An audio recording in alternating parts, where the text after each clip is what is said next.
Okay, सो काफी हम शुरू कर सकते हैं। सो जैसे कि हम बात कर रहे थे कि ईवी हेवल से अविंद्रनाथ टैगोर की मुलाकात होती है। सो इस बीच में ऐसा होता है कि उन्होंने जो अविंद्रनाथ टैगोर है वो अपने बारे में लाइक ही इज टेलिंग कि विचित्र क्लब करके ही इज रनिंग एक काइंड ऑफ इंस्टीट्यूट आल्सो। और वो नॉट जस्ट अ ग्रुप, वो ग्रुप इसलिए नहीं बोलूंगा क्योंकि एक तो वो टैगोर फैमिली जो थी उस टाइम पे, Tagore family were something like they were the Ambanis of India at that time. बहुत ही रिच और बहुत ही रॉयल फैमिली, टैगोर फैमिली उस टाइम की, बहुत पैसा, right. So what they were doing कि जहां पे वो रहते थे उस जगह पे they were kind of running a college.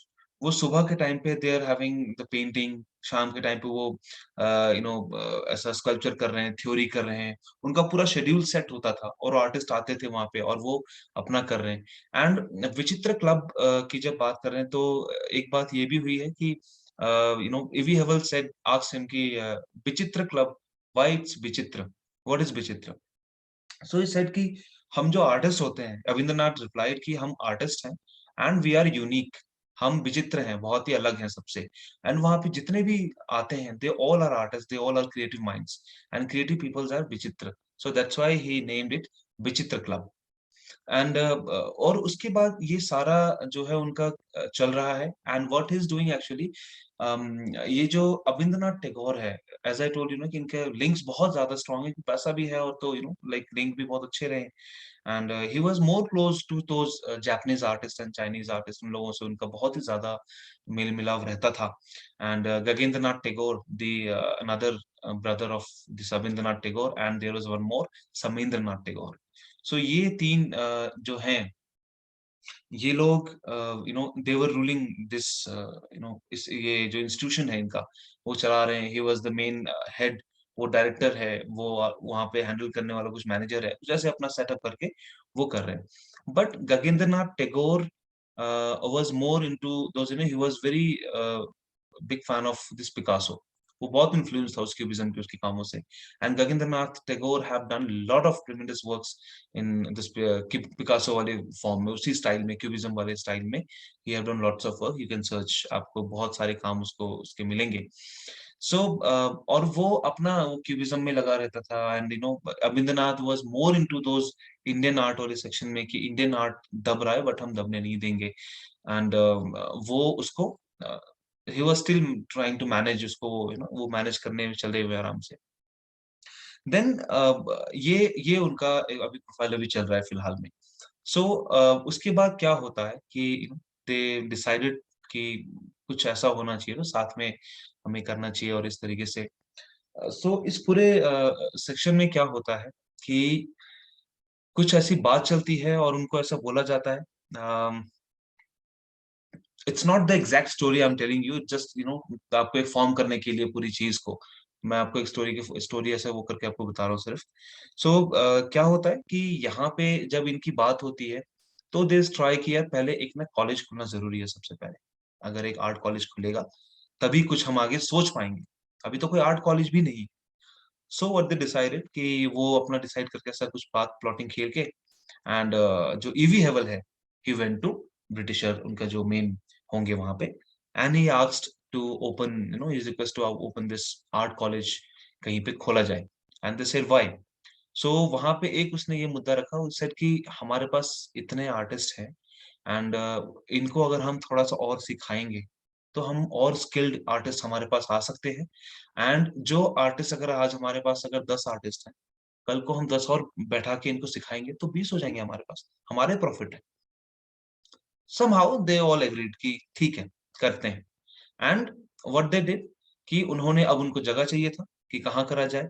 So Madras university उनके दिमाग में आया and they started Madras school of art. वहां पे जो उनका एक डिपार्टमेंट दे दिया उनको बेसिकली कि एक खाना खोल के कि okay this is the Madras school of art, हम यहाँ पे करेंगे। लेकिन अभी भी चीजें क्या हो रही थी, खुल तो गया था, स्टूडेंट्स अभी भी इंडियन तो थे लेकिन वहां पे टीचर, वहां पे डीन, वहां पे सिलेबस, एवरीथिंग वाज लाइक सारा वेस्टर्न वेस्टर्न कल्चर का था।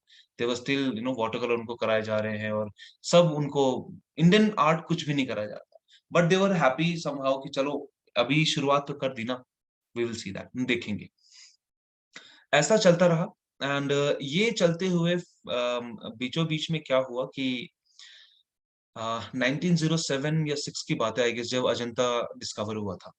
जब उन्होंने डिस्कवर किया और ऐसा बोला गया कि यहाँ पे तो बहुत एक चीज पता लगी, और वहां पे रानी को उन्होंने बोला उधर क्वीन को कि इधर आओ बोल के करने को। And but she was not, उनको बिजी इंसान नहीं आ रही, वो बहुत देर हो गया करते करते ऐसा। वो दे डिसाइडेड कि इसका रेप्लिका बनाते हैं and we will send them to, उसको भेज देंगे हम। They said okay. एंड फिर जब ये बात हुई तो EV हैवल again said I have the artist, मेरे पास है। एंड उसने अविंद्रनाथ टैगोर को कांटेक्ट किया, अविंद्रनाथ टैगोर ने कुछ आर्टिस्ट उसको दिए। आसित कुमार हल्दर, नंदलाल बोस, ये नो एक और क्या था उनका,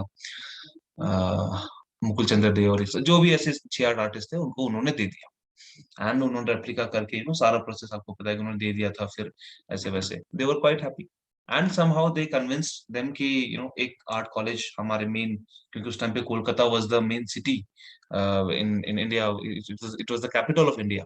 सो eight that time what happened कि दे थॉट कि कुछ मेन सिटी में भी तो होना चाहिए समथिंग। एंड वहां पे गवर्नमेंट कॉलेज ऑफ आर्ट जो कि आज भी है, उन्होंने स्टैब्लिश कर दिया। E B Havell was the principal at the time, वहां पे he was running that. And बहुत टाइम तक एबी हेवल वाज प्रिंसिपल वहां पे रहे थे बहुत टाइम तक। और उसके बाद फिर जब ही वेंट बैक तो रविंद्रनाथ टैगोर को वहां पे बिठा के ही वेंट बैक। तो ये सारा ये सब चलता रहा। उसी बीच में उस गवर्नमेंट कॉलेज ऑफ आर्ट से ही हमारे ये जो सी एक अब जो बंगाल स्कूल, अब हम बंगाल स्कूल के अंदर एंटर कर रहे हैं धीरे धीरे। ठीक है। अब यहाँ पे क्या हो रहा है कि बंगाल स्कूल वाला जो सेक्शन है आप देखेंगे तो you will find kind of a 3 layers Bengal school के। एक ये तरीके में, जैसे कि एक लेयर वो वाला है जहाँ पे Avindranath Tagore, Nandalal Bose, Jamini Roy, this Mukul Chandra Dey, A R Abdul Rahman Chughtai, and ऐसे ऐसे आर्टिस्ट ये लोग जो हैं, ये आर्टिस्ट वहां पे हैं। That was the first layer, एकदम अपर सीनियर मोस्ट, एकदम सीनियर मोस्ट वाले। फिर उससे नीचे आते हैं हमारे पास ना ये दिस राम किंकर बैज, सोमनाथ और के जी सुब्रमण्यम, और ऐसे ऐसे कुछ ऐसे सो ऑन आर्टिस्ट अभी आएंगे लाइन में। तो ये एक मिडिल मिडिल रेंज था। उसके बाद एक और रेंज आता है जहाँ पे एकदम शांति निकेतन से जो आर्टिस्ट निकल के आते हैं, बिल्कुल जो कलकत्ता ग्रुप को स्टैब्लिश करते हैं। राइट। सो ये एक एक समझने के लिए बस मैंने ऐसा 3 लेयर बोल दिया, ऐसा एक्चुअली कुछ है नहीं। ठीक है। ये सिर्फ एक 3 लेयर जैसे, ताकि आपको समझ में आ जाए कि उस कैटेगरी में कौन आर्टिस्ट है, इस कैटेगरी में कौन है और इस कैटेगरी में कौन है, ऐसे करके। तो जो फर्स्ट कैटेगरी है वहां पे जो सीनियर मोस्ट आर्टिस्ट है सारे के सारे, तो वो जो सीनियर मोस्ट आर्टिस्ट है ना, उन्होंने अपनी degree government college of art से ली। वहाँ से उन्होंने करके डिग्री अपने, एक तो मेन डिग्री तो चाहिए हाथ में, भले वो कला तो आपके हाथ में जो भी हो, डिग्री हो तो आपके पास थोड़ा-सा एक अलग प्लस पॉइंट आ जाता है। They had this degree and उसके बाद वो उन्होंने अपना वो सब वहाँ पे चल रहा है, काम चल रहा है एंड उसका लेटर फिर बाद में 1918 या 21 में आई गेस अमिंदरनाथ टैगोर ने फिर रवींद्रनाथ टैगोर ने इनिशिएटिव लिया शांति निकेतन का। शांति निकेतन खुला 21 में 1921 में और फिर ऐसे धीरे-धीरे फिर सारे बांग्लादेश जो आज की डेट पे बांग्लादेश है, इट वाज़ पहले एक ही हमारा पूरा वो एरिया हो रहा था उस टाइम पे तो वो अलग हुआ है 64 के टाइम पे जाके अलग हुआ था सारा ये सेक्शन पूरा ऐसा। तो वो उससे पहले ये सब एक ही था, तो वहाँ से लोग आ रहे हैं कुछ बिहार से बांग्लादेश से और भी कहीं-कहीं से जहाँ से भी आर्टिस्ट तो ये सारे शांति निकेतन में पढ़ के और वो निकलते जा रहे हैं। इसी बीच में वो जब गवर्नमेंट कॉलेज ऑफ आर्ट में थे, इवन जब वो विचित्र क्लब भी था, तो वो क्या करते थे कि बाहर से आर्टिस्ट को बुलाना, है ना? उनके guest fake as a not a guest faculty, as a उनका एक वर्कशॉप रखवाना, ये सब चीज़ें चलती रहती थी बहुत सारा। सो उस बीच में there was a artist called Mukul Chandra Dey. तो उन्होंने वो भी थे और गवर्नमेंट कॉलेज ऑफ आर्ट में जब चल ही रहा था आई गेस एक वर्कशॉप लिया एंड मुकुल चंद्र डे ने वो 2 चाइनीज़ आर्टिस्ट थे, जापानीज़ आर्टिस्ट थे। वो ड्राई पॉइंट एचिंग का वो काम दिखा रहे थे, वो ड्राई पॉइंट वर्कशॉप करके दे रहे थे एंड वो बहुत ही उसको fascinating लगा and when they went he requested to Rabindranath Tagore, he said कि मुझे कुछ जुगाड़ करके मेरे को भेज दो उधर। मैं ड्राई पॉइंट एचिंग सीखना चाहता हूँ और आके we will do something big here. So he said okay. उन्होंने कुछ जुगाड़ लगाया और वो 1 साल के लिए चले गए, ड्राई पॉइंट एचिंग सीखने जापान उनके पास। वो 1 साल बाद वापस आए, सीख-साख के। ड्राई पॉइंट एचिंग के पायनियर माने जाते हैं मुकुल चंद्र डे हमारे इंडियन हिस्ट्री में, इंडियन आर्ट हिस्ट्री में, हमारे कंटेम्परेरी आर्टिस्टों में, ये मॉडर्न आर्टिस्टों में। तो ब वहाँ पे जब वो आए, शांति निकेतन भी वो आए, उसके बाद फिर उन्होंने गवर्नमेंट कॉलेज ऑफ आर्ट में भी जो पहले सिर्फ पेंटिंग चल रहा था, स्कल्पचर चल रहा था, वो धीरे-धीरे जाते हुए फिर प्रिंट मेकिंग, फिर ग्राफिक ऐसे करते हुए सारी चीज़ें स्टार्ट हुई। सो उन्होंने फिर वहाँ पे आके प्रिंट मेकिंग का एक डिपार्टमेंट खोला and he was teaching over there. उन्होंने गवर्नमेंट कॉलेज ऑफ आर्ट में भी कराया, शांति निकेतन में भी कराया, राइट? सो इस तरीके से फिर वो चीज़ें ऐड ऑन होती गई। फिर वो उन्होंने क्या किया जो रवींद्रनाथ टैगोर ने बेसिकली किया ये कि मुगल्स का वो जो आर्ट का पूरा जो सेक्शन था, उन्होंने वहाँ से कुछ देखा। राजस्थानी मिनिएचर से उन्होंने थोड़ा रेफरेंस लिया।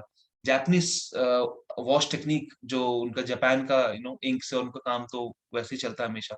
जापानीज़ वॉश टेक्निक उन्होंने वहाँ से उठाया। तो उन्होंने सारा एक एक फ्यूजन करके ही सेड कि आई हैव मेड दिस और ये है इंडियन पेंटिंग। इसे इंडियन स्टाइल ऑफ पेंटिंग बोला जाता है और वो बेसिकली क्या था इन सब चीज़ों का मिक्सचर था।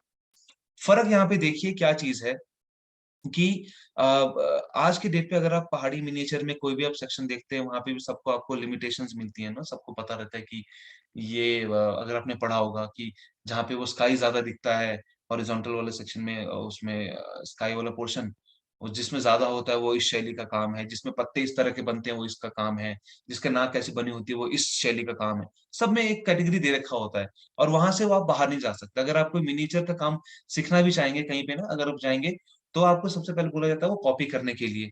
सिर्फ कॉपी करो क्यों? क्योंकि आप कॉपी से आप उससे बाहर नहीं कर सकते। आप नहीं लगा सकते किसी के कि हाथ उसका ऐसा है तो आपने नीचे कर दिया।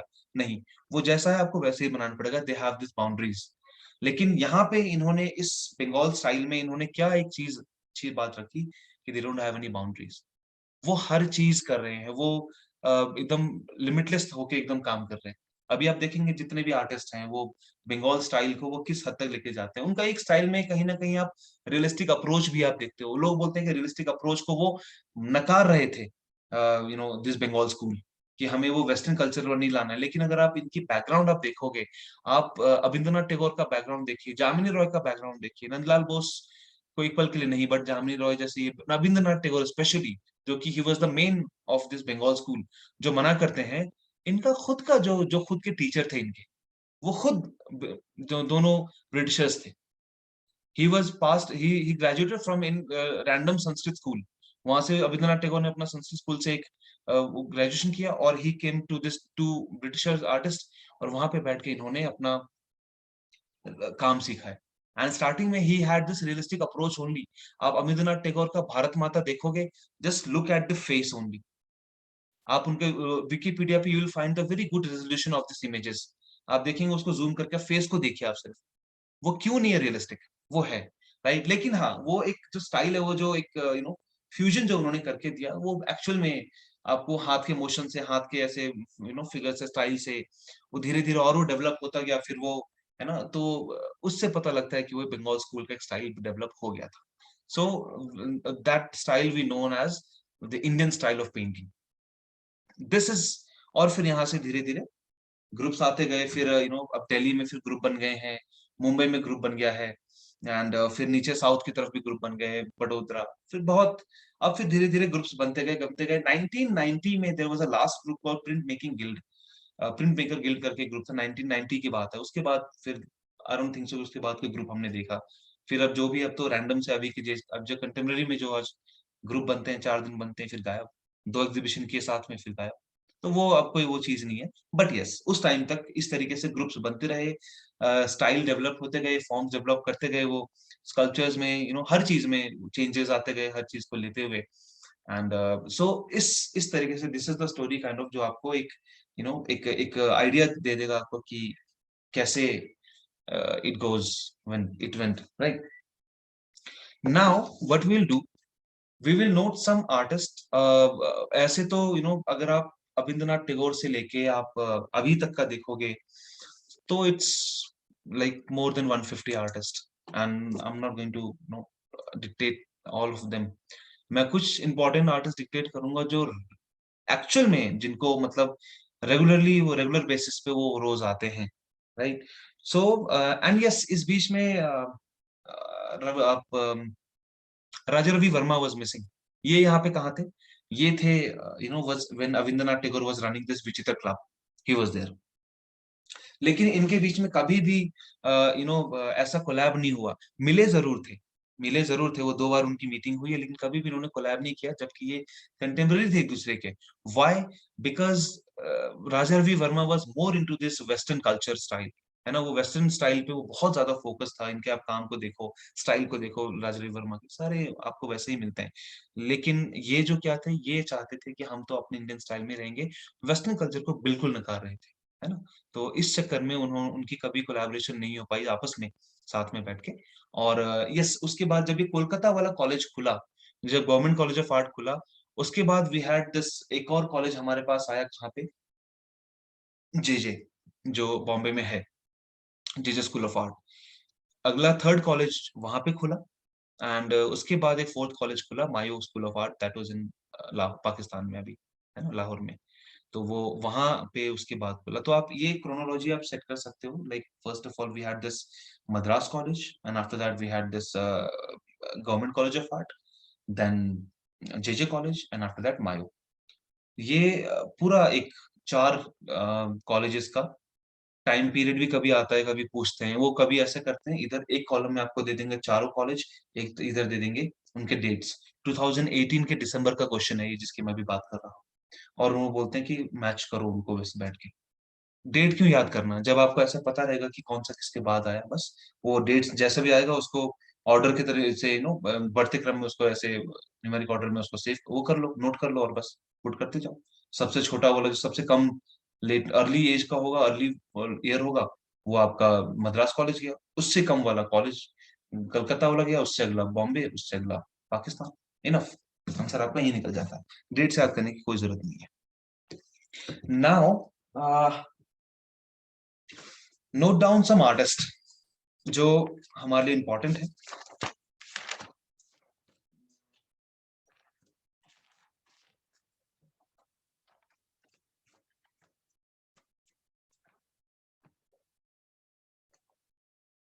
Number 1, Raja Ravi Varma, right. राजा रवि वर्मा, इनका आप क्या करें, मैं आपको क्रोनोलॉजी में लिखा हुआ चल रहा हूँ साथ में, है ना। और इसके बीच में भी आपको बहुत सारे आर्टिस्ट, आप खुद भी आप सिलेबस को चेक करिएगा। एंड आई गेस मैं सिलेबस वाले जितने भी आर्टिस्ट हैं एक्ट्रेस में वो तो लिखवा दे रहा हूँ मैं आपको, है ना, जितने भी हैं। Raja Ravi Varma, right, that was, आप राजा रवि वर्मा के, हम साथ साथ थोड़ा थोड़ा आर्टिस्ट के बारे में डिस्कस करते हुए चलेंगे, ठीक है। राजा रवि वर्मा जो है वो बेसिकली, इनका आपको क्या याद रखने का, इनका ना डेट ऑफ बर्थ जरूर याद रखना है आपने। इन्होंने कब अपना प्रिंटिंग प्रेस खोला था आपने वो याद रखना है, और ये कब मरे थे याद रखना है। 1848 इनका डेट ऑफ बर्थ है। 1894 अपने मरने से 12 साल पहले इन्होंने प्रिंटिंग प्रेस खोला था घाट घाट के ऊपर बॉम्बे में। एंड 1906 जब क्यूबिज्म शुरू हो रहा था वेस्टर्न कल्चर में, ही डाइड हियर, राइट, 1906 में। सो 1848, 1894 एंड 1906, ये तीन डेट्स आप याद रख सकते हैं। एंड इसके अलावा आप ये याद रख सकते हैं कि राजा रवि वर्मा, आपको पता है कि किस स्टाइल में काम करते हैं, इनके सब्जेक्ट क्या रहते थे, काम इनका आप जरूर देखें। एक एक चीज लिख लीजिए, यूट्यूब में there is a channel called news X, news X, वहां पे आपने लिख देना है news X art talk, URL जो सर्च बार होता है, तो आपको ना वहां पे एक न्यूज एक्स जो चैनल है, इनका एक अलग से कॉलम है जहां पे इन्होंने आर्टिस्ट को रखा हुआ है और उनकी इंटरव्यूज हैं। सो राजा रवि वर्मा, तो खैर ऑब्वियसली उनका इंटरव्यू तो नहीं होगा, लेकिन उनको एक लेडी अपनी पूरी लाइफ लगा दी उस लेडी ने इनके रिसर्च के ऊपर, तो उनका इंटरव्यू है। और वो राजा रवि वर्मा के बारे में आधे घंटे तक बहुत अच्छी बातें बता रही है उनके बारे में, और ज्यादातर उनके पर्सनल लाइफ से ज्यादा उनके काम के बारे में डिस्कस हो रहा है। वो हर एक बार एक काम का इमेज दिखाते हैं, फिर उस इमेज के बारे में वो होस्ट उससे कुछ बात पूछता है, फिर उसके बारे में बताती है। तो ऐसे कई सारे वो कुछ कुछ ऐसे बातें बताएंगी। वो आधे घंटे का वीडियो देखे, लिटरली आपको 6-8 पेंटिंग जो मेन पेंटिंग्स है राजा रवि वर्मा के, उसके बारे में आपको पता लगेगा। हमसा दमयंती, ये आपके शकुंतला, राइट, ये आपका रावण, जो जटायु वध है वो हो गया, और सीता हरण, सॉरी वो जो जो यमराज, जिसको सावित्री और यमराज का जो वो एक सेशन होता है जिसको ले जाता है उसका उसका प्राण हर के, वो ये सारे उसके ऊपर बहुत अच्छे से डिटेल में उन्होंने इलेबोरेट किया उस पेंटिंग्स को। तो बेसिकली आप क्या करते हो, जब आप देखोगे ना तो आपको वो कुछ याद नहीं रहेगा, लेकिन आपको ना उसका मेन मेन क्रक्स याद रह जाएगा, पेंटिंग्स इमेज याद रह जाएगी, आपको नाम याद रह जाएगा उसका, है ना। क्योंकि उसको पेंटिंग के बारे में कुछ जिक्र कर रहा होता है, तो डेफिनेटली जो जिक्र हुआ वो याद ना हो, लेकिन वो पेंटिंग याद हो जाती है। तो सिर्फ नॉट ओनली राजा रवि वर्मा, वहां पे आपको अतुल दोदिया, ये सतीश गुजराल, और ऐसे कंटेम्प्रेरी आर्टिस्ट जो भी हैं, दिस भारती खेर, सुबोध गुप्ता, ऐसे कई कई कंटेम्प्रेरी आर्टिस्ट जो आज की डेट पे लिविंग आर्टिस्ट हैं, उनके इंटरव्यूज आपको मिलेंगे आधे आधे घंटे के, एक एक घंटे के, 40-40 मिनट के, और वो सिर्फ काम के ही बारे में बात कर रहे होते हैं। वो बहुत ही हेल्पफुल होगा आपके लिए अगर आप देख पाए तो। न्यूज एक्स में है, आर्ट टॉक्स लिख देना साथ में, मिल जाएगा। सो यस, एंड राजा रवि वर्मा ने जो प्रिंटिंग प्रेस मंगवाया था, जो ओलियोग्राफ मशीन मंगवाई थी उन्होंने, वो जर्मनी से मंगवाई थी, याद रखिएगा, अपने दोस्त से जर्मनी से मंगवाई थी। वो एक बार जो है पूछा जाता है कि कहाँ से मंगवाई थी, घाटकोपर में इनका था, और बाकी काम का स्टाइल आपसे पूछा जाता है और पेंटिंग्स के नाम। Rabindranath Tagore, next is Rabindranath Tagore. 1848 इनका बर्थ था, रविंद्रनाथ टैगोर का है 1861, 1861 के बर्थ है। रविंद्रनाथ टैगोर के बारे में अगर कुछ ना जानना हो तो 1921 शांति भवन उन्होंने, शांति निकेतन उन्होंने करा। एंड इनका एक काम है ब्रूडिंग, आप नाम लिखते जाइएगा काम के, आपने इमेज खुद देखनी है। मैं बहुत टाइम वेस्ट होगा मुझे इमेज वहां से गूगल से निकाल के पेस्ट करके आपको देने में। सब नाम लिखते जाइए, नाम आपको गूगल में बहुत आराम से मिल जाएगा। Brooding, BROODING, brooding is the work of Rabindranath Tagore. Next आएंगे आप, एमवी धुरंधर, एमवी धुरंधर, महादेव विश्वनाथ धुरंधर नाम है। जेजे स्कूल से पास आउट है। इनका ये पूछा जाता है कि जेजे कौन से स्कूल से पास आउट है। जेजे स्कूल से पास आउट है, इनको पोस्ट कार्ड आर्टिस्ट भी कहा जाता है। 1867 बर्थ है, postcard artist.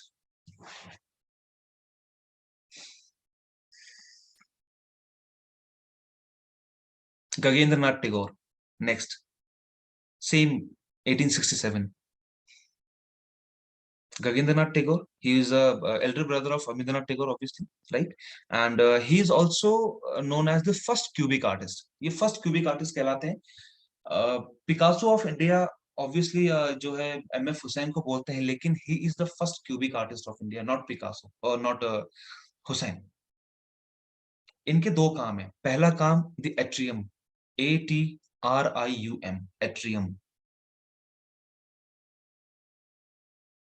And the next is Poet on the Island of the Bird. Poet on the Island of the Bird. ये दो काम गगनेंद्रनाथ टैगोर के। Abanindranath Tagore 1871। Abanindranath Tagore Arabian night series, इनका एक सीरीज है अरेबियन नाइट सीरीज, उन सीरीज के सारे कामों को आप देखना है आपने। Arabian night series. Bharat Mata is the very famous one. Bharat Mata. The passing of Shahjahan. The passing of Shahjahan और Shahjahan on his death bed, दोनों ही नाम आ जाते हैं, खबर एक ही काम है। द पासिंग ऑफ शाहजहां और Shahjahan on his death bed. The journey's end.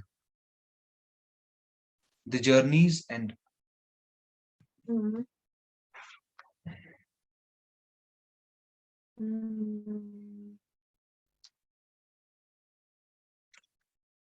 हम्म, बिल्कुल मैं देखती हूँ। The journey's and. कटम कुटुम एक सीरीज है, कटम कुटुम, इट्स अ वुडन स्कल्पचर का सीरीज है इनका।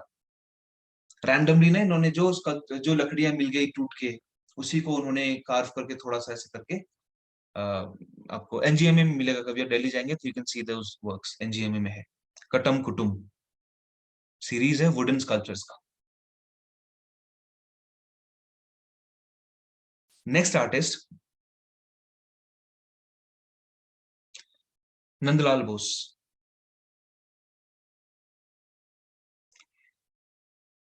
1882। नंदलाल बोस। नंदलाल बोस बहुत ही ज्यादा पॉलिटिकली एक्टिव रहते थे उस टाइम पे। Nehru ji was one of his very good known person.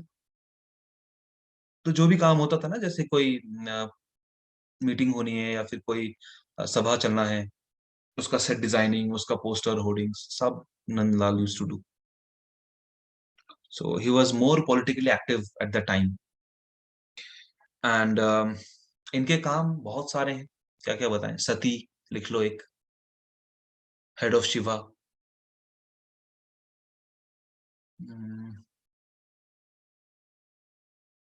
Kurukshetra. Kurukshetra.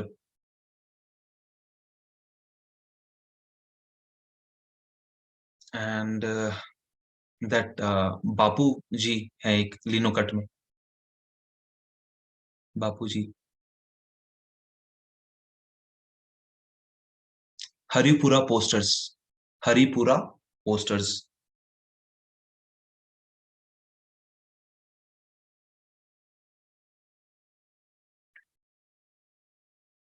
इन्होंने जो हमारे पास सिविलियन अवार्ड्स हैं, पद्मश्री है ना, पद्म भूषण, पद्म विभूषण, भारत रत्न, इन सब की डिजाइनिंग भी इन्होंने की है। सिविलियन अवार्ड्स के जितने भी डिजाइन हैं सब इनकी है। एंड हमारे जो भारत का कॉन्स्टिट्यूशन है, उस कॉन्स्टिट्यूशन में जो इलस्ट्रेशंस हुई हैं, अगर आप कॉन्स्टिट्यूशन की कॉपी देखें you will find the illustration, line drawings है सारी, बहुत ही शानदार है। वो 12-13 इलस्ट्रेशन ज्यादा नहीं है, 13 इलस्ट्रेशन आएगा जहां तक मुझे याद है। एंड वो उन्होंने किया है, इलस्ट्रेशन सारी उन्होंने की है। जो हैंड रिटन कॉन्स्टिट्यूशन है हमारा, उसकी कॉपी आपको लॉ म्यूजियम में मिल जाएगा दिल्ली में, और आपको एनजीएमए में भी मिल जाएगा। यू सी दैट कैलीग्राफी बहुत ही खतरनाक कर रखा है हम लोगों ने। सो ये है नंदलाल बोस। एंड नंदलाल बोस ने ना एक किताब है रविंद्रनाथ टैगोर की, सहज पठ। इट्स बच्चों का एक किताब है ऐसी, तो उसकी इलस्ट्रेशंस भी नंदलाल बोस ने की है। Sahaj Path, it's a book of Rabindranath Tagore. The illustration was done by him, Nandalal Bose. Jamini Roy, the next artist.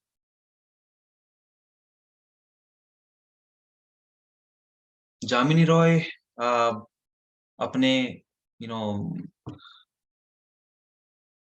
Paintings के लिए, अपने जो स्टाइल है उनका, कालीघाट पेंटिंग्स, पटुआ चित्र जिसको हम बोलते हैं, इज फेमस फॉर दैट। वो पहले तो वही कर रहे थे बिल्कुल इनकी तरह ही, लेकिन जब वो एक बार कालीघाट में पहुंचे और वहां पे उन्होंने काम देखा है, वो बहुत फैसिनेट हुए उस चीज से और अपने काम में लाने की कोशिश करी इन्होंने। So he is famous for Kalighat paintings और पटुआ चित्र। द पेंटिंग्स आर, एक वो कौन सी थी, थ्री लेडीज या फिर तीन स्त्रियां कुछ करके ऐसा था वो, mother and child, mother and child, Krishna and Balram.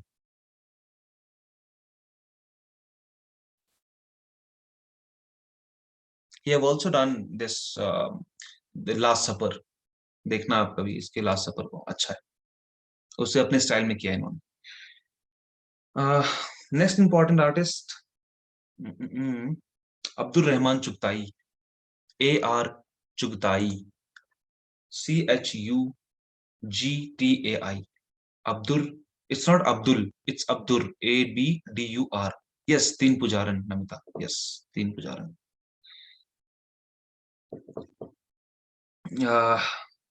Abdul Rahman Chughtai, he was a student of Avindranath Tagore as well. मतलब वो वैसे स्टूडेंट नहीं थे, लेकिन he was a follower of Avindranath Tagore actually. And वो बाद में मायू स्कूल ऑफ आर्ट के टीचर भी रहे थे। एंड अब्दुल रहमान चुगताई, इनका एक काम है ग्लूमी राधिका। आप देखेंगे ग्लूमी राधिका, पाकिस्तानी थे, he was not Indian. AR Chughtai was not Indian, he was Pakistani. And gloomy Radhika was the work. Mukul Chandra day, next artist Mukul Chandra day, DEY, day, famous for dry point etching. बस इतना लिख देंगे इनके बारे में, काफी है। मैच द फॉलोइंग में आएंगे ये चार आर्टिस्ट इधर, एंड सेकंड में इस साइड नेक्स्ट कॉलम में चार उन वो जिसके लिए स्पेशलिस्ट है, वो जिनके लिए जाने जाते हैं वैसे। So Mukul Chandra Dey, dry point etching का pioneer. DP Roy Chowdhury, next, DP Roy Chaudhary,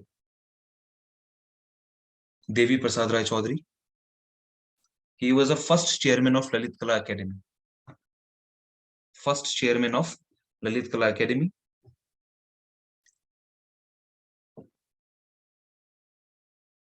And also the first Indian principal of Madras School of Art. He was the first Indian principal of Madras School of Art. वहां पे इनको जब इनका रिक्रूटमेंट हुआ उस site पे, उसके पोस्टिंग हुई, तो इनके अंडर फिर वो आए थे KCS Paniker, the founder of Cholamandal group. वो आए, फिर इन्होंने उनके अंडर इन्होंने काम किया। और जब ये रिटायर्ड हुए वहां से, डीपी ये DP रॉय चौधरी, फिर वो उनकी जगह ले ली उन्होंने, KCS पानीकर ने। फिर KCS Paniker was the Madras school of art के principal after this DP Roy Chowdhury. So he was the first this Indian principal of Madras school of art. काम आपने देखा ही हुआ है, NGMA में एक काम लगा हुआ है इनका, द ट्रिम्प ऑफ लेबर। वो उनका सेकंड कॉपी है। The first original copy bronze में जो बना हुआ है, that is in Marina beach, Chennai. And बाकी आप Sir, दिल्ली what's में, the name of the work, sir? The triumph of Excuse me. Labour, yes, the triumph of Okay, sir. Labour, मैं लिख देता हूँ।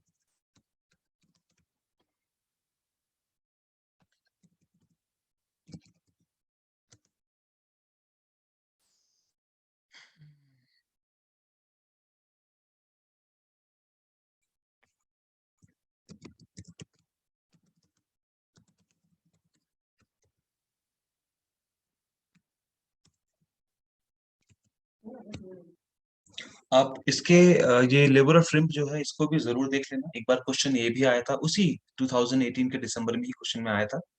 इन्होंने पूछा था कि लेबर ऑफ ट्रिम्प में, वो जो ट्रिम्प ऑफ लेबर में जो काम कर रहे हैं, वो जो जो हो रहा है उसमें, वो तीन लोग कौन हैं, क्या कर रहे हैं वो, what they are doing actually. तो दे वर पुलिंग, एक उसको हटा रहे थे पत्थर को उसमें। सो वो भी एक बार देख सकते हो आप। मरीना बीच में इसका रियल वर्क है, ब्रॉन्ज में, मरीना बीच चेन्नई। इसका स्टोन का वर्जन जो है वो यहाँ पर है एनजीएमए में, national gallery of modern art Delhi. बाकी आप देखोगे दांडी मार्च और वो एक और क्या था, हम्म, पटना में जो है मार्टिर मेमोरियल, ये ऐसे और भी वर्क्स आपको मिल जाएंगे कि आर्ट वर्क्स ऑफ विक्रय चौधरी लिस्ट करेंगे आपको लिस्ट आ जाएगा बहुत सारा। Next BC Sanyal, BC Sanyal, Bhavesh Chandra Sanyal. He was the most the living artist, most living artist, 102 साल जिए थे।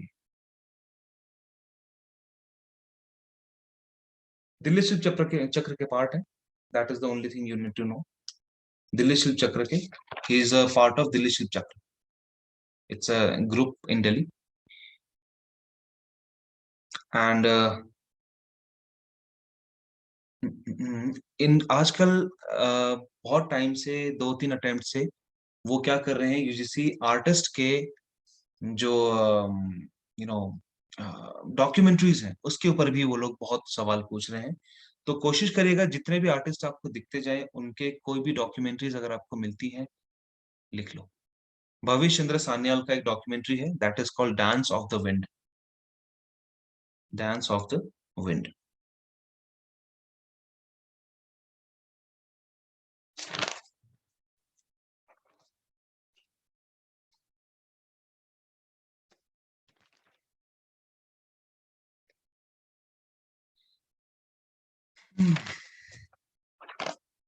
Vinod Bihari Mukherjee, next artist Vinod Bihari Mukherjee.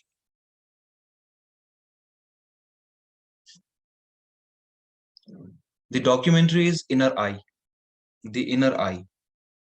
ये पूछा भी गया था अभी 2020 में, the inner eye. He was blind, if you know. Vinod Bihari Mukherjee अंधे थे, लेकिन वो बचपन से नहीं अंधे थे। जैसे जैसे उनकी एज होती गई उनकी आंखों की रोशनी जाती है। एक बार स्टेटमेंट में आया था एसोसिएशन रीजनिंग में कि वो बचपन से अंधे थे, दैट वाज रॉन्ग। इनका काम है एक laughter, laughter and medieval saint, laughter and medieval Saint.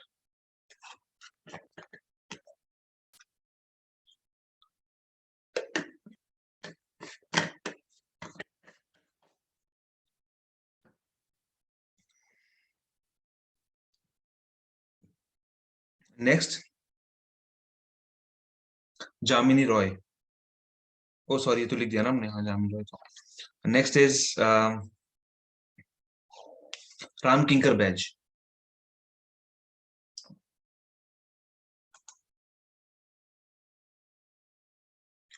Ram Kinkar Baij. इनके ऊपर भी एक मूवी है, that was directed by Ritwik Ghatak. Actually क्या हुआ है कि इनके मूवी का नाम क्यों नहीं हम लिख रहे, क्योंकि इनकी मूवी का नाम ही राम किंकर है। सो क्वेश्चन में कभी वो इस तरीके से पूछ ही नहीं रहे कि किसने किया। इनका इनके क्वेश्चन में आ रहा है डायरेक्टर कौन है, या फिर फलाने डायरेक्टर ने किस आर्टिस्ट के ऊपर मूवी बनाई है। So the director is Ritwik Ghatak. Ritwik घटक की डॉक्यूमेंट्री जो है वैसे कंप्लीट नहीं हुई, डेथ हो गई थी, क्योंकि उसकी बीचों बीच में ना रैंडम उसकी एक नॉर्मल डेथ हो गई थी एक। सो दैट्स व्हाई वो मूवी कभी कंप्लीट नहीं हुई।